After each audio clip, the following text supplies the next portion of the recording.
throw up this quick poll just to ask people about timing. So if you just want to, it should pop up if you go to the bottom of your screen. Do you see, did that pop up, or does it, might have to hit polling on your control on the bottom of the screen.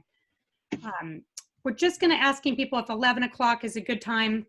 And then we had thought of creating a listserv for email communication coming out of this call so that we can continue the conversation. Email provides a better, longer format for people to think, but we just wanted to see if there were any strong preferences for people doing other formats. But email is good because it's a better way to send some links and some, longer thinking. So, but if there's a few people that really don't like that, you can let us know. So I think, unfortunately, we are going to have to mute people just to keep the feedback down, but I want to let you know I have it set up so that you can unmute yourself. So if you have something to add to the conversation, please feel free to just unmute and speak, or raise a hand or drop things in the chat. Is everybody familiar with the chat function? If you hit the chat on the bottom of your screen, that's going to give you a chat, and you can type things in and we can read those out. If you're on a phone, Eric, is it *6 to unmute on the phone? Star nine, I'm sorry. So if you're on a phone, *9 is going to be the way to unmute yourself. It just helps keep the background noise. Now that we're up to 22 people, it will help keep the background noise more down. So, okay, I'm going to give this poll just another 10 seconds and we'll see. Most people have voted, so I think that accounts for pretty much everybody. And then we can just take that and look at the timing. Looks like most people are okay with 11 o'clock, so that sounds good. Okay, sounds great. All right, thank you for answering the call, and I'm going to turn it over now to, I'm going to close the poll. I'm going to turn it over to Keith and jump off the floor without further ado. So Keith, take the talking stick. It's all you. Thanks, Meg. Hello, everyone. Keith Arnold. Starting off with an apology that I'm even here. To be here right now in this time is it's hard. It's frustrating and overwhelming. But I'm hoping that we can add some value together and shared experiences that really help. So, Denver for 16 years. My wife and I have had 4 restaurants. First one was 18 years ago. We moved back here. We live in Dummerston, and we opened a restaurant here in Brattleboro. We have since sold it, but still operate one restaurant in Denver, and very active still, even from here in the Denver restaurant community. We were also co-founders of an organization called Eat Denver, and it's an organization of independent restaurants that come together to support, champion, and progress the independent Denver restaurant scene. And one of the most helpful things is the listserv that we all share in now, and we're 200 plus restaurants strong, and it's really developed a really close companionship relationship that allows everyone to share experiences, ask for help, and it's been an amazing group. And I'm thankful that Meg is putting all you guys together, and certainly I think that if you guys use this to continue your relationships and help in the future, it's going to be great. So as Meg said, what I wanted to start with is what's available right now, and so that's curbside delivery, curbside pickup, etc. And so we're going to go over the experience of curbside, doing it well, renewing guest confidence, the procedure and flow, touching base on menu, packaging, staff training, budget, and PR. So a lot to go over, but where I wanted to start, first of all, I love this industry. I love being in the restaurant industry. I love hospitality.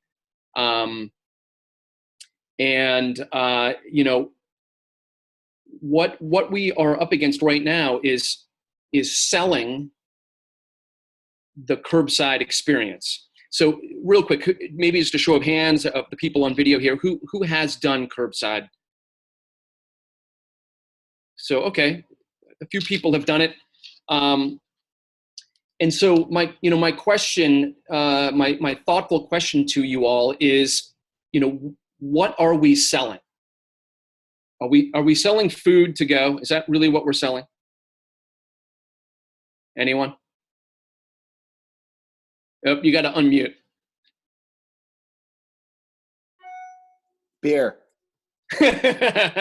Beer too. Yes, absolutely. Anyone else? Are we selling food and beer to go? Is that really what our product is? I'm selling food to Right go. now, it's just food. No food. So here's my argument. We're not selling food and beer to go. We're selling the experience of curbside pickup. What do you mean? What's this guy talking about? It doesn't matter what the food is. It matters about how the guest feels about the experience of curbside. It's exactly like your dining room. It's about the music, right? It's about the ambiance. It's about the temperature. It's about the lighting. All those things you've thought about in your dining room experience. But right now, guests are looking for the curbside experience. And so let me tell you two quick stories. 2 Asian restaurants here in Brattleboro. The first one we went to, there was kind of a mob scene around the front door. There was literally saran wrap across the doorway to the restaurant with a hole in the saran wrap. There was no one there, but people were all crowded around. Everyone's kind of looking at each other. Did you order? No, I didn't order yet. I was looking to try to order. I went back to my car and dialed. Of course, it was busy. And it became frustrating, but then became a joke. I was with my 2 daughters. I called the restaurant 184 times in 20 minutes, just redialing my phone in the car, and then drove away.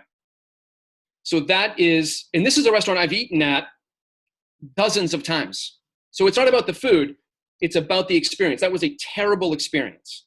So now we've gone to another restaurant where, and not everyone will have online ordering. They happen to have online ordering. We were able to order online. They gave us a text message of the confirmation, the time it was going to be ready. When I got to the restaurant, there was clear, there was a clear avenue of where I was supposed to be, how it was going to work, where I was supposed to stand, and I got the order. Everyone was distanced and happy, and the experience was wonderful. And so, what I really want to challenge you guys is to think about your employee and your guest experience in the curbside pickup, if that's what you're going to be doing. Does that make sense? Okay. So what do you think the number one goal? What would be the number one goal here from a guest perspective? Trust, absolutely. And communication.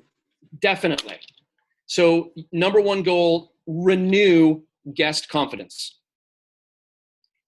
These might be your beloved guests that have been to your establishment and love you. But if you don't renew their confidence, it's going to be scary, because what we've got here is a whole new community of germaphobes, people that weren't afraid of this type of thing, germs, or they weren't even thinking about it, and now they are. And so, what are our guests' state of mind at this point? They're essentially fearful. As they walk Absolutely. to the front of the restaurant, you can see they're looking and they're concerned about cleanliness and, people wearing masks and all the PPE things that we now have to incorporate into our business. Absolutely. Anyone else? What are our guests' state of mind?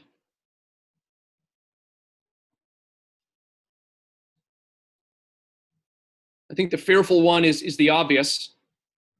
What I about would the other jump end of in the spectrum? and say that What there's some people who don't care that are like, I'm going to do whatever I want, Yep. marching What in. a- And What about the cavalier? What about the cavalier guest that just doesn't have any desire to worry about the distance that person is, whether they've got a little cough or not, whether they're signing stuff, touching stuff without cleaning their hands, etc. And so your system needs to manage both of those guests successfully, where you've got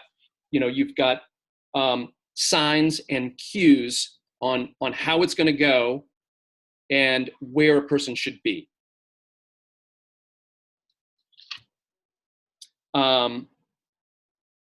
So, to renew guest confidence, we've already started to talk about it a little bit, but you've got to have a procedure and a plan that your employees and your guests can navigate successfully.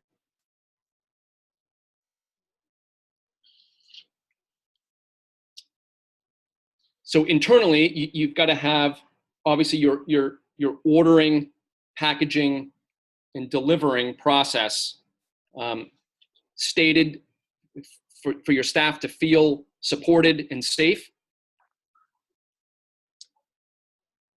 When we opened, we closed for 1 week and then opened up for curbside. What was it, like March 26th or something like that? And we initially had 2 folks in the front and 2 in the kitchen. One was on the phones the whole time, and the other was packaging and bringing it out to guests. And then we had, a two-man line, so to speak. But when we sent out our email to our guests and Facebook, etc., my wife had written it, and she spelled out exactly how it was going to work. You drive up, you call, we'll bring it out to the table, we'll go back in the restaurant, you come to the table and pick it up and go back to your car. And I felt like that was too much verbiage, too much, telling people what to do. And I don't really love rules in restaurants. And so I said, nah, I don't really like that. And she's like, nope, I feel like this is important. And so we ended up doing it. And actually we got many emails back from our guests saying, hey, thank you for letting us know how it was going to work, because this is a little scary. And so she definitely knew, her instincts were right. So letting the guests know how it's going to work is really, really important.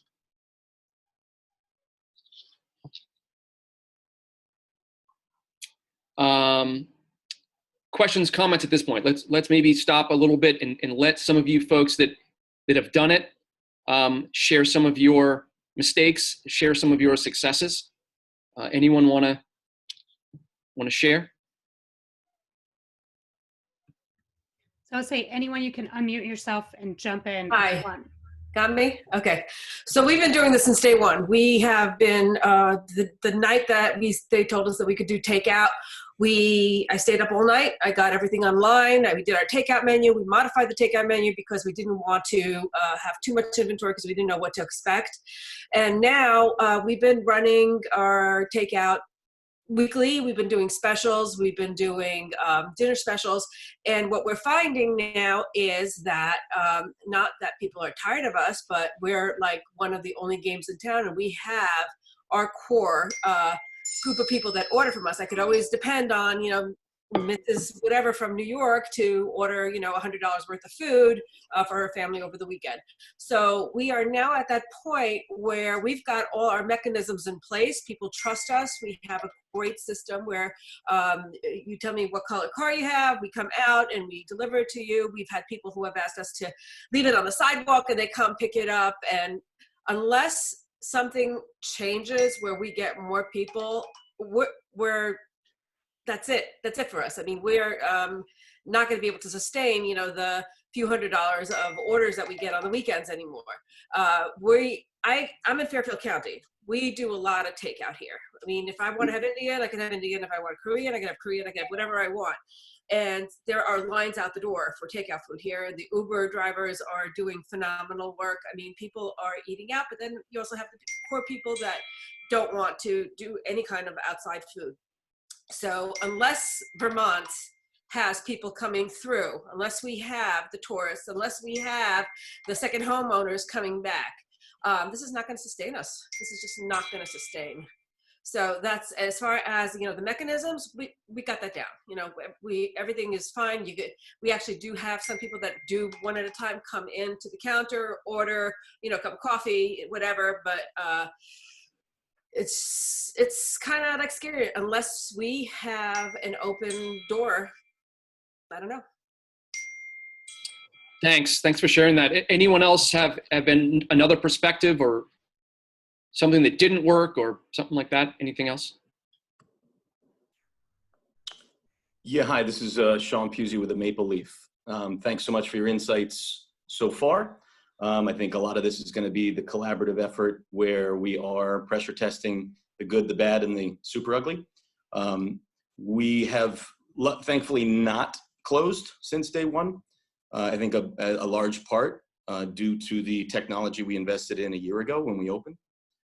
We just added our online ordering during the COVID, and that is done just smashingly.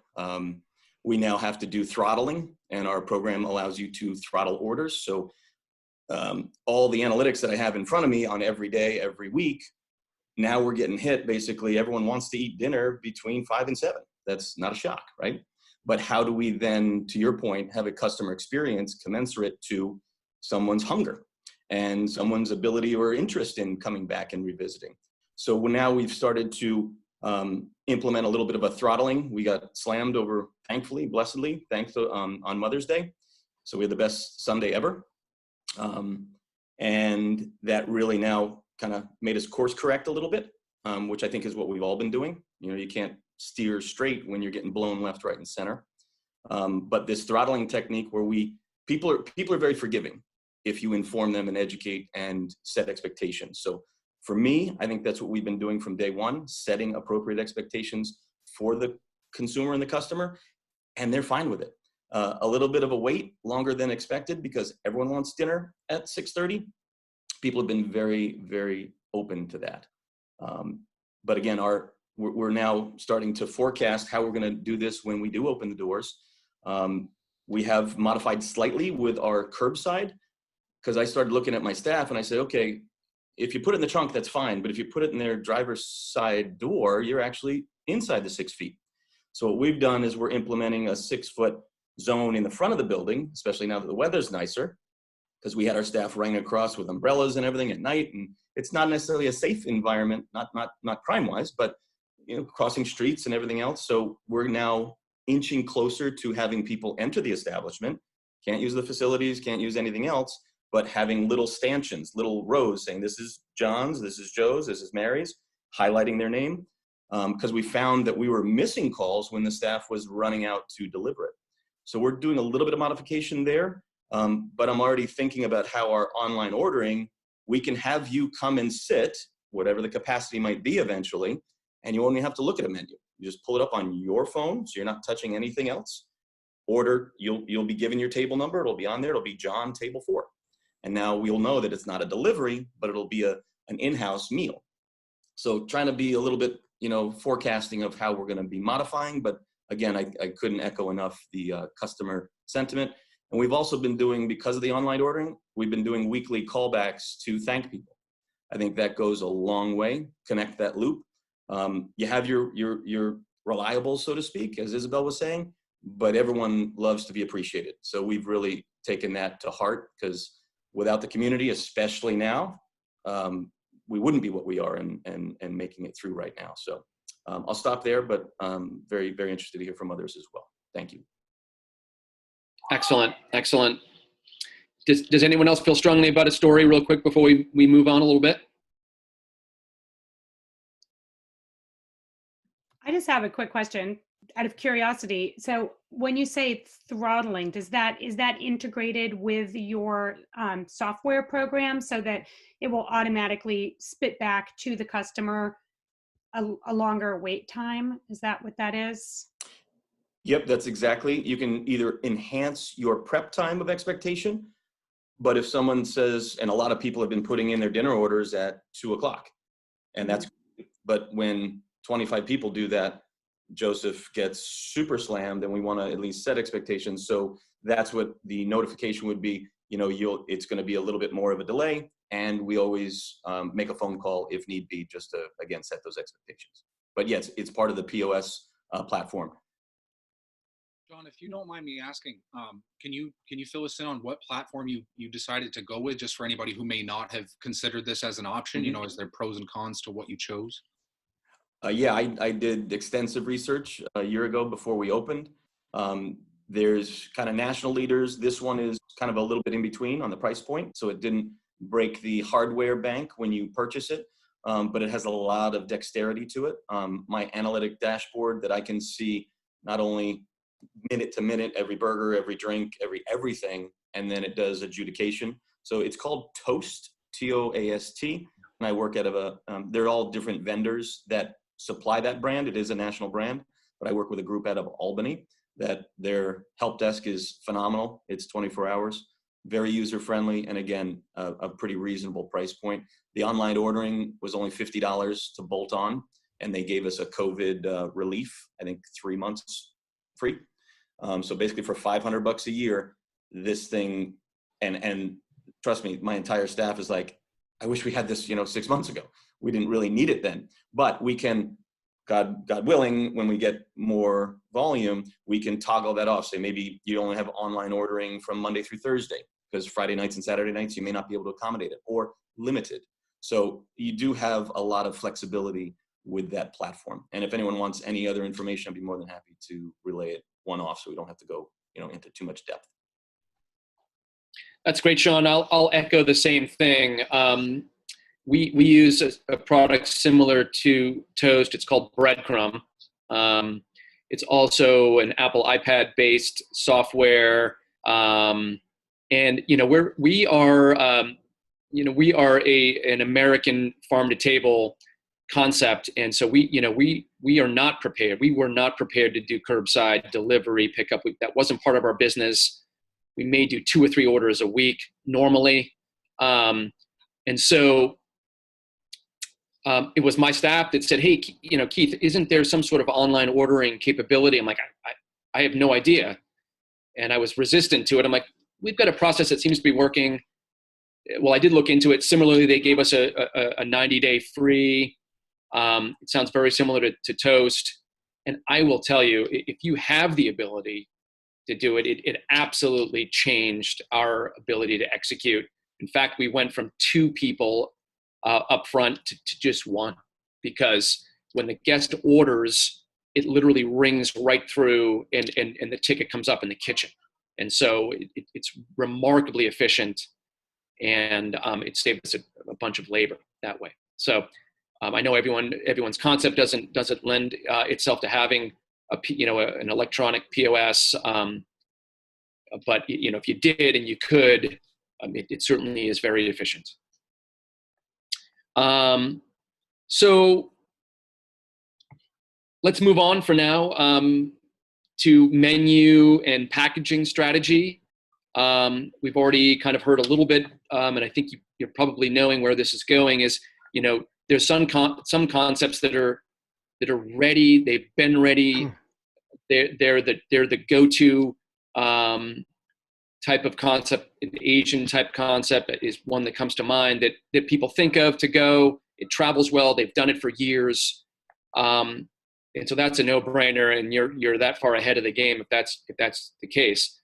For us, we needed to basically scrap our menu, and our chef really worked hard to come up with a menu that is one on the more affordable side. People aren't necessarily looking for uber fancy and delicate types of approach, because it doesn't travel well, and it's not cost effective necessarily. So we changed our menu to just a few entrees, a couple of appetizers, and then of course we were able to do as well in Denver beer, wine, and liquor, cocktails, etc. So that was pretty great. It also seemed that for us, a package deal worked better. So like we did a fried chicken for two, and so and that's our most popular by far actually item for curbside. So thought strategy to cost effective, and then what travels well. So what's going to arrive hot and the same integrity that it left your restaurant in. And so that's you've got to really think that through. We used compostable, recycled, clamshell type containers, and it was almost always used for leftovers, guests taking stuff home. That didn't travel well. So we needed to quickly source, an airtight type of packaging that allowed our food to travel better.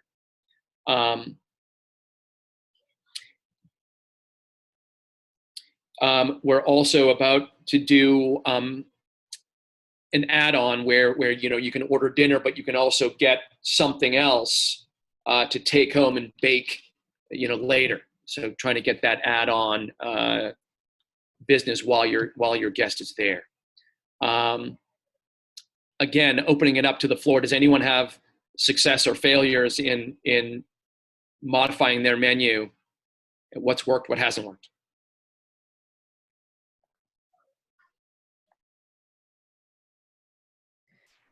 I'm going to share. Brittany from Village Roost, Isabel, sent me a great email last night. Great. And she shared a lot of her things that they kind of discovered.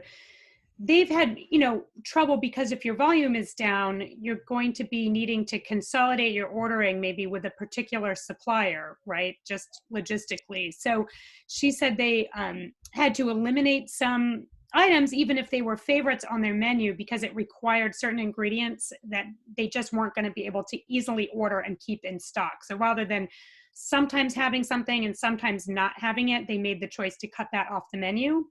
She also said limiting and kind of repeating core ingredients is super helpful because you're streamlining your costs and you're able to use things up more quickly. So that was something that she found, just nuts and bolts was really helpful for her to sort of not have so much variety. So you're streamlining your menu and you're also using similar ingredients, and just seeing how that lines up strategically with your ordering flow with your suppliers, so that you aren't going to have to constantly be 86ing something, or maybe decide we can only offer it as a special because that requires like ordering from this one supplier and we're not going to make their minimum. So that's something that she really mentioned that has been a good learning curve for them.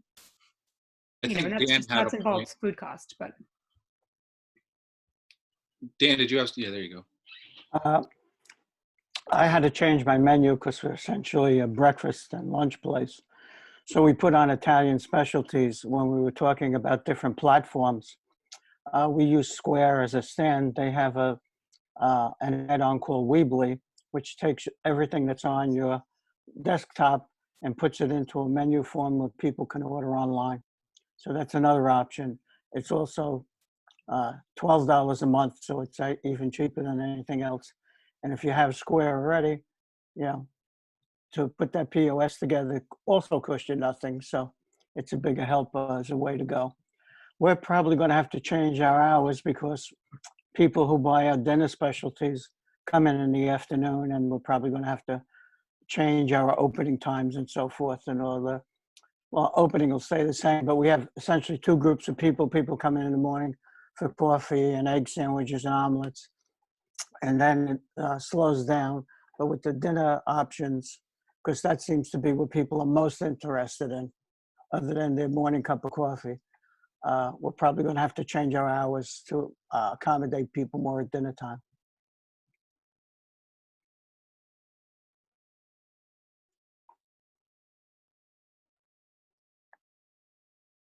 Anyone else want to share menu fails or menu success? I would just be curious for people who have been open to that packaging piece, because I know sometimes, right, that packaging that you just use as a take leftovers home isn't going to cut it when people are picking up and transporting a whole dish of sauciness home and maybe reheating it later. So I don't know if anybody on this call has a great solution or a product they've used for to-go packaging that they're really happy with, cost and function wise. I know it's always a compromise.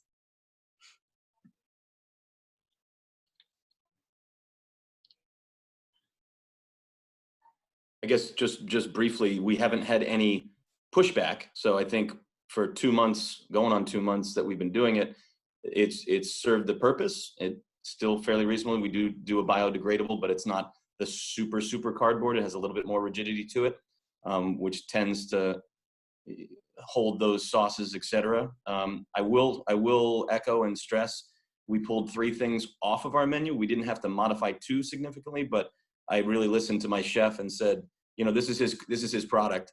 He doesn't want something hitting a table that isn't as he envisions it, and that's not prima donna-esque. I think it's very real. So we pulled the short ribs off the entree menu just because he didn't feel it traveled well. So I would highly consider thinking about those things, because it makes it a little bit easier on the line. But the experience that we just started the conversation out today with is, what is that person gonna be enjoying or imbibing in their home or at someone else's home, and is it representative of your establishment? So I would echo that wholeheartedly.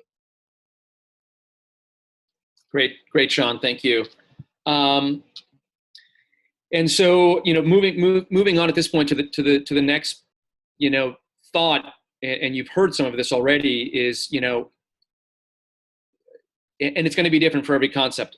But if you're not already a high level carryout concept, we're operating at about 20% of what our normal revenue is. And so,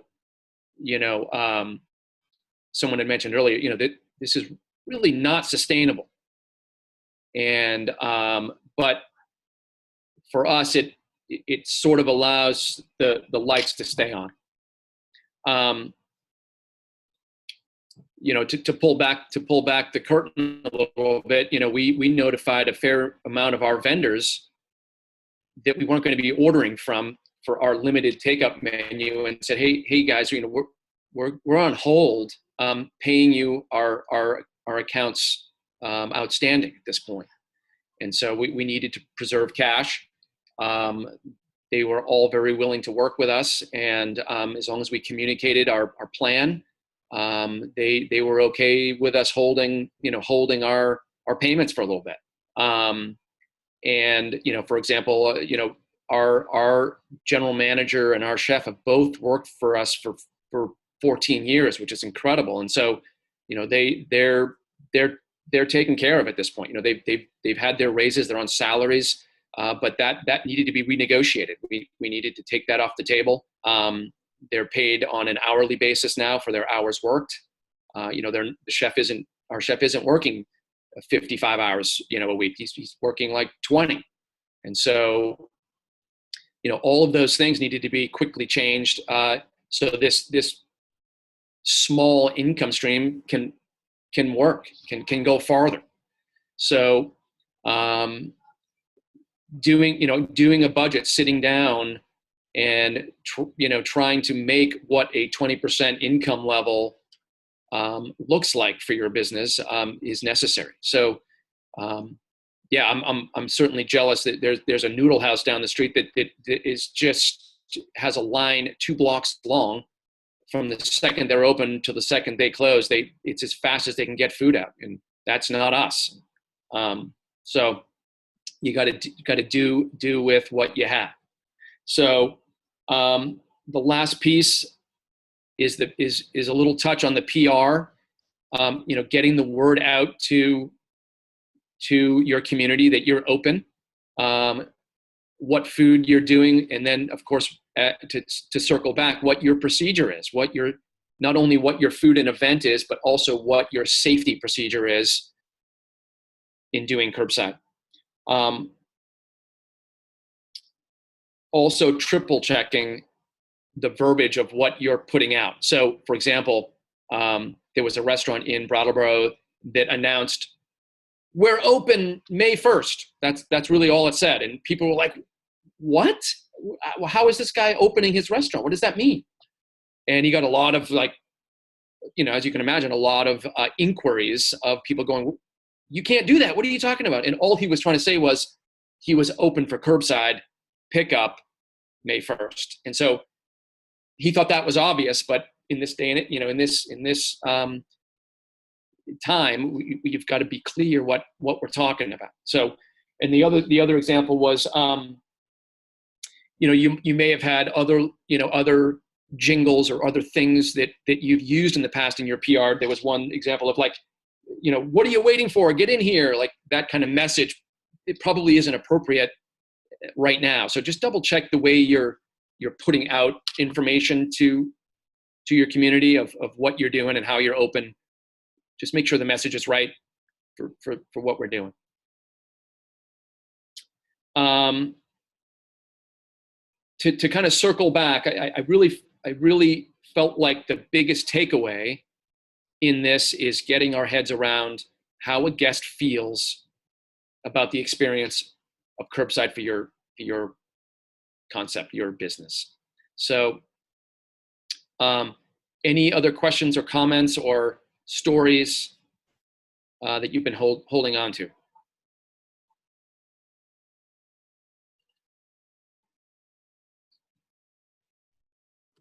I guess I this have is yeah, go ahead. I apologize. Is anyone fearful of this $600 unemployment just spiral that is going to be smacking us right? Like, even if Vermont said you can be 100% functional, go get it. Everyone's on unemployment making $1,100 a week. It's a paralytic, and I won't go down any political diatribe, but it's really going to be the noose that we're going to have to, like, vendors and 30-day terms and everything else. If you got someone saying, I got 2 line cooks who are like, I'm staying on this until July 31st. Now, my obligation, and hopefully I know this is recorded, but I'm just saying my obligation as an employer is that if I offer them work back, I'm supposed to tell the state that they rejected it, and then they get screwed. And we're in a small town, and then you're going to be the big bad wolf. There's no way I can do that. But it's like we're set up, not for failure, because there's always going to be a solution, but this is setting us up as owners and restaurateurs to really be, I mean, it's difficult to find good help as it is. Then this happens with the unemployment thing. That's just, it's something that's out there that's an 800-pound gorilla, but we're going to have to manage it somehow. So just needed to say. That issue is statewide, Sean. Thank you for bringing that up. I mean, there's been a lot of talk at the local level and the state level and even the federal level about how it is that we can go about that so that you don't seem like the bad guy for offering somebody their job back. The idea eventually, right, is that we reopen, as and operate as we had in the past. Obviously there's steps to get us to that point, but eventually getting back to where we were. So I think the idea of, the fact that people are making that kind of money on unemployment is going to make it very tough. And yes, the Department of Labor has put steps in place to try to protect, the employer from losing their employees. But again, it's that fine balance of looking at it where you're not the bad guy for making them come off of that and, giving them their job back. So I think, my organization, Meg's organization, the towns, and all the way up through the state level, just really taking a solid, staying on top of taking a solid look at the way all of that works so that you don't seem like a bad guy just for offering somebody their job back. There's also the math game. So an employee can be paid up to 25% of their normal unemployment with no penalty. So they get their full unemployment and the 600. If they make over 25% of their normal unemployment, it's a dollar to dollar decrease up to, I think it's 50%. Correct me if I'm wrong, anybody. As soon as they make $1 more than 50% of their normal, the whole thing disappears. So we're playing that game with our current staff that's working and keeping their hours in a range that allows them to collect their full unemployment and their 600 for as long as that lasts. There's also a supply chain issue. I shop primarily at Restaurant Depot, and I walked into one of them the other day, and the manager and assistant manager were at the cash register. So they don't have people to put stuff on the shelves. Besides, the supply chain of the food is dwindling, and the price of the food is going up. So it affects us doubly, not only but our staff, but also where we get our food from.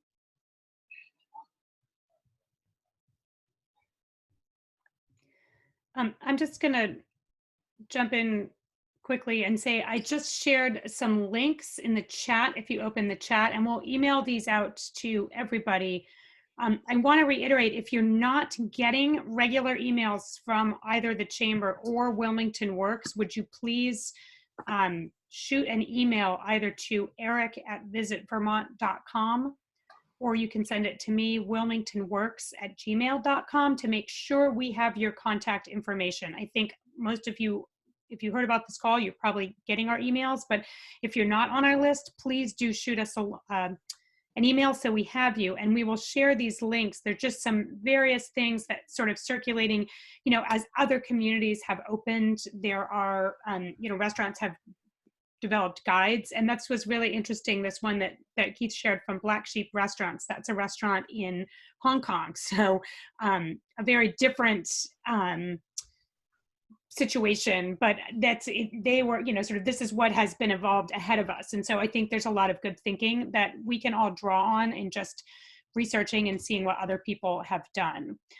Isabel is asking a question, and this might be interesting to discuss, because this has gotten a lot of press, I know, lately, is did anyone take a PPP loan, and their experience with that. So throwing that out there. I might just there's 3 links there. The first one is a restaurant, and it's 6 curbside pickup tips. It's a good read. The Tulsa Chamber was titled "Open for Business Safety Guide," and then the last one from Black Sheep Restaurants is Restaurant COVID-19 Handbook, is what they are calling it, and they wanted to share that with the whole industry worldwide, etc. So there's some good stuff to take out of there. But switching that over to PPP and the EIDL loans, man, there's a lot to navigate there, and it's just like Sean was saying, we're kind of dealt a crappy hand. It doesn't work well. So we took the PPP, and we're sitting on it. We're running our business as smartly and as efficiently as always. We're not blowing it out, hire everyone back to doing all this stuff, because it doesn't work for our small takeout business. It just doesn't make any sense. We would have to probably furlough those staff again at the end of 8 weeks. So it didn't make any sense, but we wanted the cash in the bank in case there's new legislation that helps our industry succeed with that money. So we felt, we talked about it ad nauseum. We had meetings, we listened to everyone's thoughts industry-wide, and felt like the best plan for us was to run our business as smart and efficient as we've always done, and wait for a better avenue for success with that money. We were also lucky enough to get the EIDL grant, and we are in the process for getting the EIDL actual long-term 30-year 3.75% loan, just to have all of our options. And I feel like I've thought about it enough where I could answer questions about it, or if anyone else wanted to offer a different point of view, have at it. So just quickly to touch on the point that Keith had just made about waiting for additional legislation to come out.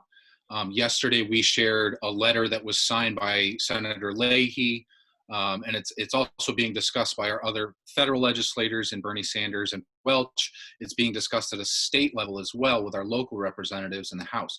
So basically what they've realized is, okay, we've told these people, take the SBA PPP loan, so you can pay your employees. what they didn't consider at the time, it was to get everything out. They got everything out as fast as they could, right? But, obviously hindsight is 2020. What they weren't considering is that most of you are not open at a capacity that you would have been open, before. So for you to take this loan, and the strict guidelines around it for forgiveness, they weren't considered from the start.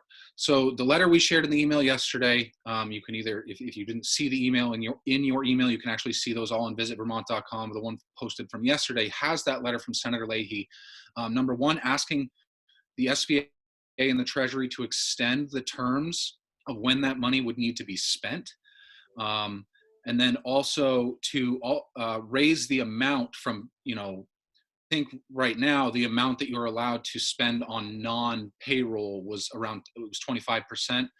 They're looking to expand that number up to 50% so that you could use those things for rent or utilities or supply chain things. So we obviously have an eye on that piece of it, and any of those updates we get, we will be sure to share with you. But at the state level, they're even considering looking at changes as well, especially for resort communities like ours. Taking into account that you were forced to close at the end of the season, which typically depending on the snow could have been a pretty busy time for you, and some restaurants in our valley use this time to take a little break. So if that falls within that 8 weeks that you need to spend this money, it's just not going to work. So I think at the state level, they were looking at more of like the tourism piece of it to try to work on forgiveness of those PPP loans. So again, any updates that we get, Meg and I will be sure to share with you. But if you have questions on it, just please reach out to us. Eric, Lori, This is Gretchen. Can I ask a question?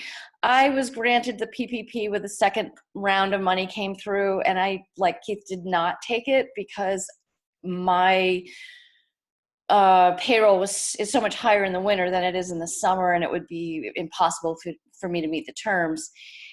If new guidelines come out, can I reapply? Do you know?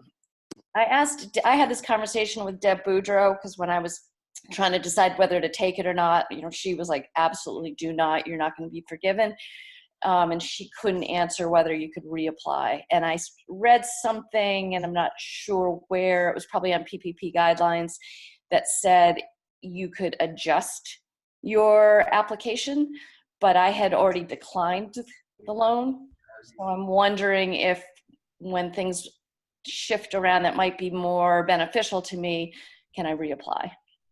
So while there's no official word, from the federal level, if there were adjustments in that manner made, I would assume that there could potentially be more funds available. Adam, is the PPP closed at the moment? No, so it's open. There's funds available. So your local bank can still supply that. Vita can now do loans of up to $250,000. For Wahoo's, we submitted in the first round, fearful that the money was going to go. In the interim of submitting it, having it approved before it was funded, the governor extended the emergency order. So we pulled it back, and we're able to, before it was funded, we canceled it, which was allowable. And then we reapplied in this round. So I think if you didn't close on your loan, they don't consider it reapplying. You can only apply successfully and close once, but we were allowed. The fact that I declined means I did not close on it. Correct. So even if you were approved, your bank said, yep, you're good to go. If you canceled it before you closed, our experience was we were able to and were successful in doing that. Okay. I just want to state that, Lori, we took it. We took the money. We've got it in the bank. And it wasn't scary in the sense of there's no payment due for 6 months. And then even at that, it's a 1%. And so in 6 months, I'll have much more clarity on whether I can use it or not, whether it makes sense for my business to use it. And if it doesn't, I'll give it back then. There's also this is tomorrow Gretchen. is the last day. From my understanding, go ahead. I was just going to say, So from my you can give it back tomorrow with no penalty. But Adam, just for clarity, the penalty is only interest for 6 months. Yeah. It's minuscule, you guys. It's 1%. That's what the cost of having that money in your bank account is. It's 1%. And if you don't use it, give it back. I would rather have it there in case there's an avenue to success than to not have it. Right. From my understanding that once you get it and you close on it, you need to get your employees off of the unemployment benefits right away. And then you have to start paying them that 8 weeks. So let me just stop you right there real quick. So that's if you want all of the funds forgiven based on the current guidelines. And so those current guidelines. And let's make sure everybody on the call knows that, because that's important. Say that again, Gretchen, please. So just that it's really important for the people on the call to understand that, because a lot of them are banking on that money being that money that they're going to be forgiven on. And it's really important that they know that from the get-go. Yeah, absolutely. Let's be clear. Unless you nail exactly the guidelines that are currently in place, that money will not be forgiven. There are a lot of people that just think it's free money. As long as I do a fairly good job, that it's all free. No. And the reason we are not spending it is because based on the guidelines, currently, there is no avenue to success. So we're going to hold the money. The only cost we're incurring is the 1%. It's over that 6 months. So it's, for us, it was $149,000. So it's $1,490 cost for an entire year of having that money. So half of that in 6 months. So it's going to cost us $700 to sit on that money and wait to see if there's a better avenue in legislation for us to use that money successfully. Mm-hmm. And one more question. I applied for the EIDL grant on April 8th, and I've heard nothing. Do we have any idea where things are with that? What I'm hearing is that you've got to wait for an email from SBA. You can call in to check your status, which we did as well. But we were told we've got it. It's in the queue. Wait for an SBA email. We got the email just a couple days ago, and it basically said, okay, based on your business performance, etc., you potentially qualify for up to this amount of money. Do you want to proceed with this loan? We said yes, clicked it through, and then it said your loan is in progress. But what about the grant? The 10,000, up to 10,000. Got it. We applied for ours, in the first round, obviously, and we were granted the $10,000 grant. It was something like 4 weeks. So it was 4 weeks after we applied. It was supposed to be a very quick turnaround, which it was not. Mm-hmm. Sorry, for Vermont, they're just starting. Vermont was one of the last states. Okay. To get that initial emergency declaration allowing access. So right now, in Vermont, it's about 4 to 5 weeks they're seeing. So if you applied the first week of April, you should be starting to see that. If you applied in the middle of April, you're close. And then you often won't even get an email. You just have to go check your bank account and see for that deposit. That's what I've heard. You still won't hear for a week from SBA, because then they're going to contact you and say, okay, now about this loan. So there could be a lag there. Okay, thank you. And the grant piece is calculated on the number of employees.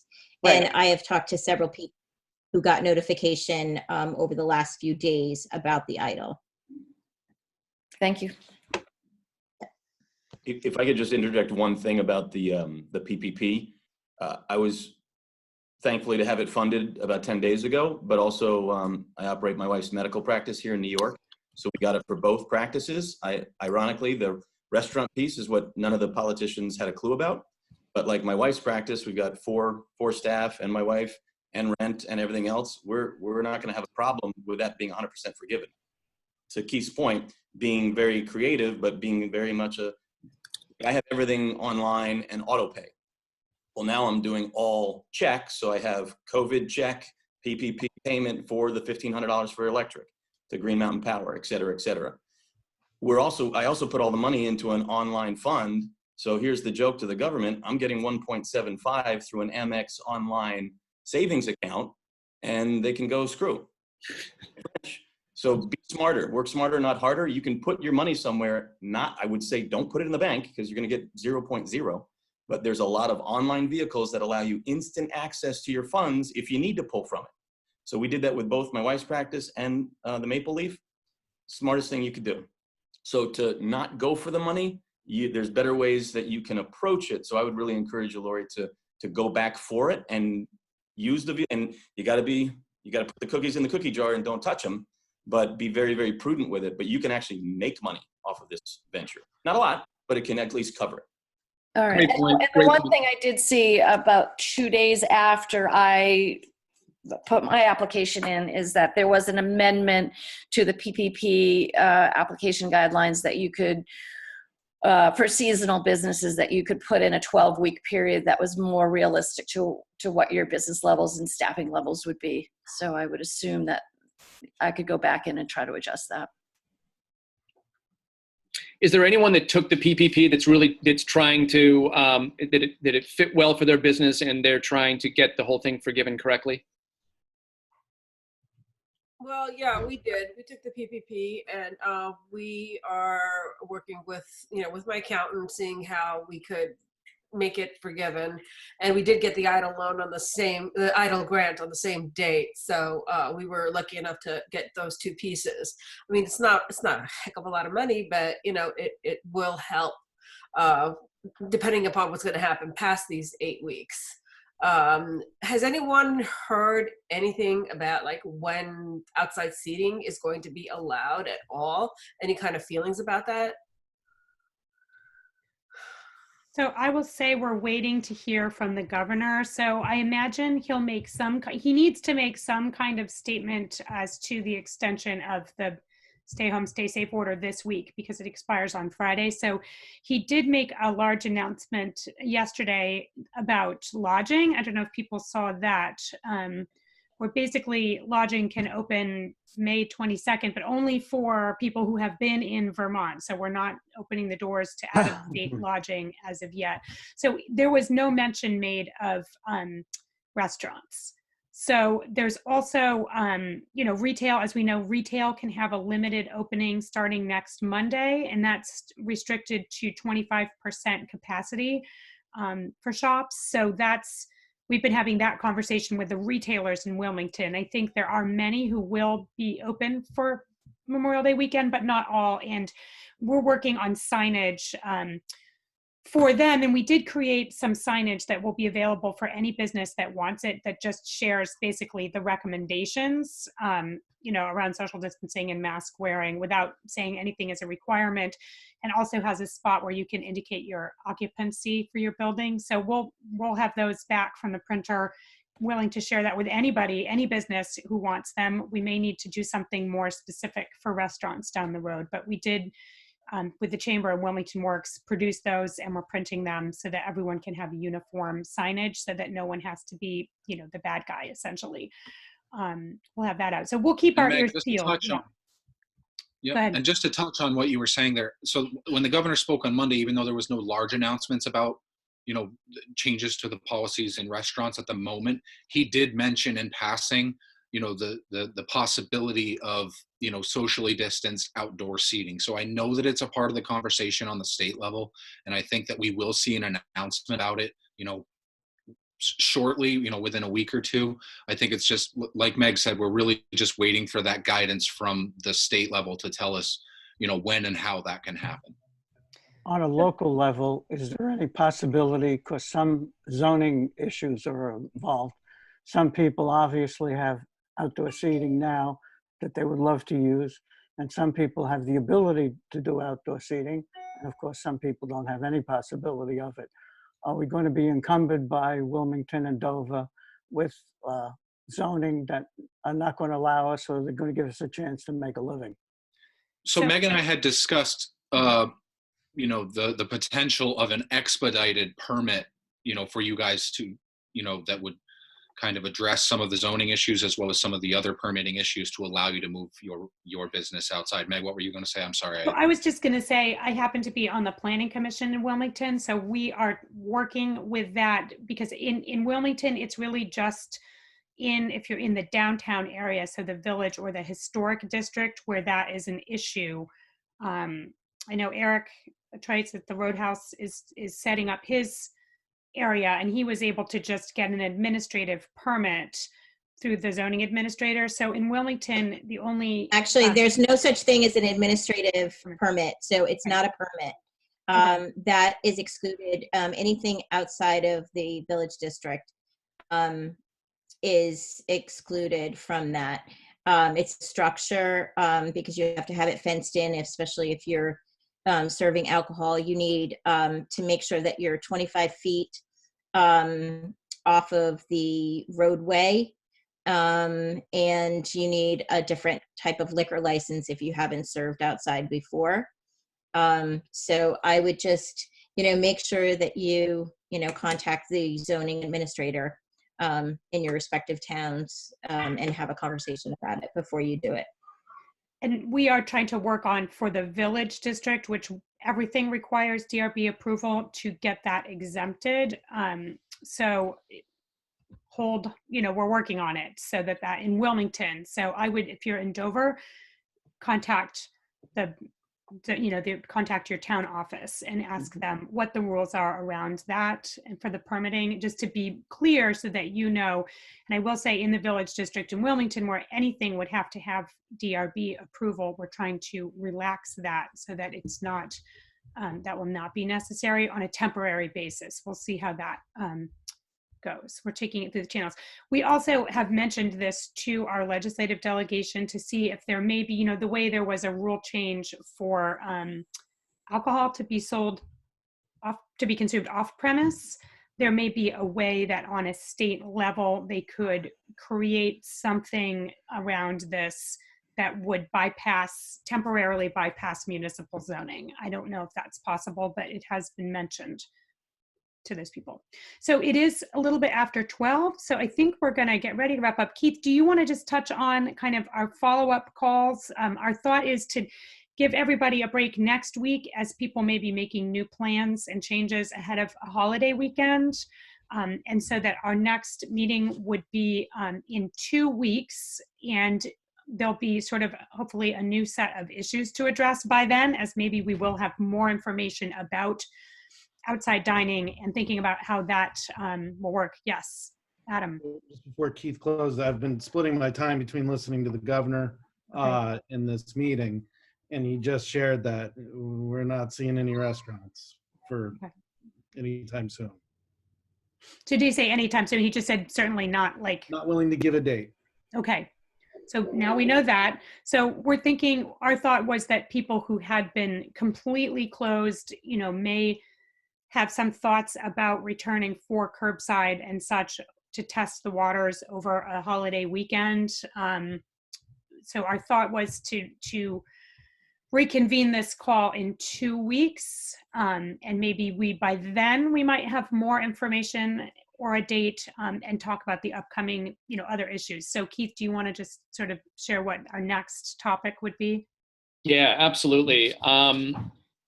The next hurdle, is if getting over the ones right in front of us are not hard enough, is the reopening. Is what's the dining room look like? What's the process? How are we going to again renew our guests' confidence in what we have to offer in a safe and hospitable way? So it's basically going to be opening the dining room. Before we close, I just wanted to circle back just because there's so many details with the PPP and EIDL. Something else to keep in mind for everyone: you can accept the PPP and the EIDL. They're designed for two different things. PPP is payroll primarily, The second one is for operating capital. Does that make sense? Emergency payroll approach, long-term capital. So that's the basic difference in kind of restaurant speak of the two loans. Where they cross is the forgivable amount. So you can't take the free grant of the EIDL and the full PPP forgiveness. For example, if it's calculated that $6,000 of your PPP is forgivable, but you were given a $10,000 grant, you can't take both. Does that make sense? You can't take it twice. So what happens is 6 comes off of your 10, and you're able to keep 4 for easy math.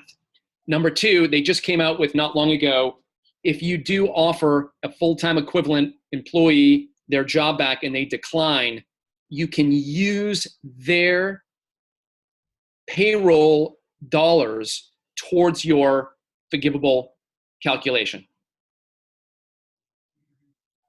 Does that make sense? But that's only if you are actually fully engaged in taking advantage of the full forgivable approach, which a lot of us are not. Just wanted to make sure that those details are talked about, because there's so much to digest. I really feel like there's so much value in connecting and sharing. It feels so good to me. I hope you guys feel the same way. I hope there's some new relationships and friendships and camaraderie and help brought through this process. Thanks, Meg, for putting this together. Thanks for the opportunity to talk to everyone. I put my email into the chat. If anyone wants to email me to connect, talk things through in any other way, I'd love to do it. And, good luck. Good luck. I'm just going to say one more time before we close. If you're not getting our emails and you would like to, would you just reach out? So you can email myself. We're just wilmingtonworks@gmail.com. Or you can email Eric, who's to my right on my little screen here, eric@visitvermont.com, and just let him know, please add me to the email list, because we've been spending, we're like web ninjas now. This is what we do. We try and collect all the information that is coming out in the world and put together what we think would be useful. So if we're sending out emails a couple times a week. Adam is here, and BDCC is sending out a lot of really good information as well. So we just try and keep this information flowing, and you can just be in touch with us, and you can go back through them. And Eric is cataloging them. He's doing that job, which is great, cataloging them on his website so that they live forever. It's not just if you can't find an email that we sent and you remember there was something in there, or we can refer you back to, we sent this out then. Also, anytime, please just reach out to us, because we do sit in front of computers, and we're like web ninjas. We'll just pull up that link and send it to you right in the moment when you need it. So please don't hesitate. If there's something you need to know, reach out, and if we don't know the answer, we will get it for you. So we'll find out. And we just are trying to, there's so much information. So just be in touch. And I'm seeing lots of questions, right? Is there any possibility of closing parking on road and opening it up? I see that from Patty. We're going to work on it. There's a lot of unanswered questions. I think select boards are feeling nervous about making decisions about stuff that doesn't exist yet. And so we're working on trying to work forward and say, we're thinking about these things for the future and kind of move processes. So hopefully, we're going to do everything. We'll fight for what we can to help you guys, and also let you know if there's a time when it would be good for you to have your voice heard at a public meeting. The good news is you only have to be dressed from the waist up, and you don't have to leave your house to appear at those meetings at the moment. So it makes it easy to go to select board meetings. And this may be a time when, if we say hands on deck, we're talking about outdoor dining, bring your virtual presence to a select board meeting. It can be really helpful. So we will let you know. And thank you very much, everyone. We're going to start we'll start an email list serve with everybody's emails who are here. So again, if you're not getting our emails, let us know and we will get you on that so that you can speak. And this will just be a closed group email. So thanks very much, everyone. We'll see you next time. Thank you. Thank you. Thanks, everybody.